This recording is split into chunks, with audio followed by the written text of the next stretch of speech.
All right, counting down the days, Thanksgiving a little more than a week away. And while you may already be planning your holiday meal or preparing for family to visit, you may also be bracing for the conflict when the family gathers together at the dinner table, or maybe even before that. But here's the question. Are those dreaded arguments inevitable, or can we find a way to avoid them? Dr. Tim Bono, psychologist, author, and professor at WashU, joins us today. Thanks for being here. Of course. Yeah, so what makes conflict so common during the holidays? You know, maybe you're seeing people you haven't seen in a while. I assume that's one reason. Yeah, I'd say that that's probably a big reason, is that typically when we're at these holiday gatherings, we're there with people who we don't see very often. So it's difficult to strike up a conversation with people you don't know very well. So we often end up resorting to topics that we know everyone will have an opinion about, which is often politics or some of the global or national headlines that can be fraught with controversy or emotion, and unfortunately that will then lead to some of those heated debates. Yeah, politics and news headlines, inevitable. You know, they come up in everyday conversation. Of course, not even just here in the newsroom, but at the grocery store,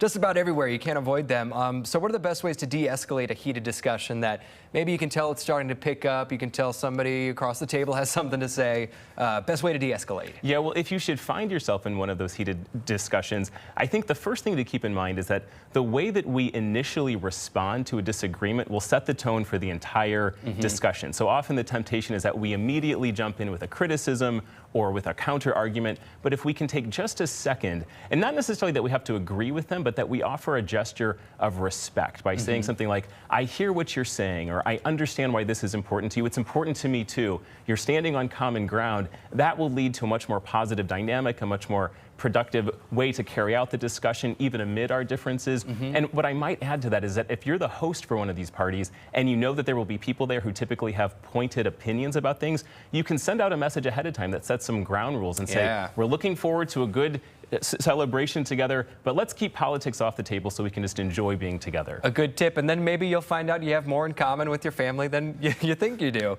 So instead of resorting to these divisive topics, you know, which are often the default, what are some other things that we can bring up to, you know, invite a more positive atmosphere? Well, if there's one thing people love talking about, it's themselves. So give people an opportunity to do that. You might consider asking just open-ended questions like, have you seen any good movies lately? Did you go on any trips you enjoyed this year? What do you have planned for next year that you're excited about? But keep in mind, you don't have to keep a conversation going the whole time. You can do other activities, like maybe you put a movie on, and you bring out a deck of cards or have other games, or you just say, let's get in the car and go check out some Christmas lights. Remember that the whole purpose of a holiday is to take a break from the busyness and the chaos of life around us, spend time together, enjoying each other's company. A great message to end with. We do have some tips before we head out too. I also want to say board games, card games, those are always fun. Though I will say, if you're competing against maybe your brother or sister, that can get a little bit heated too in its own way. So like you said, set ground rules, active listening, extend grace, understanding. Again, you might find out you have more in common with people than you think. Redirect to those positive topics, and then the alternative activities. Uno, Skip-Bo.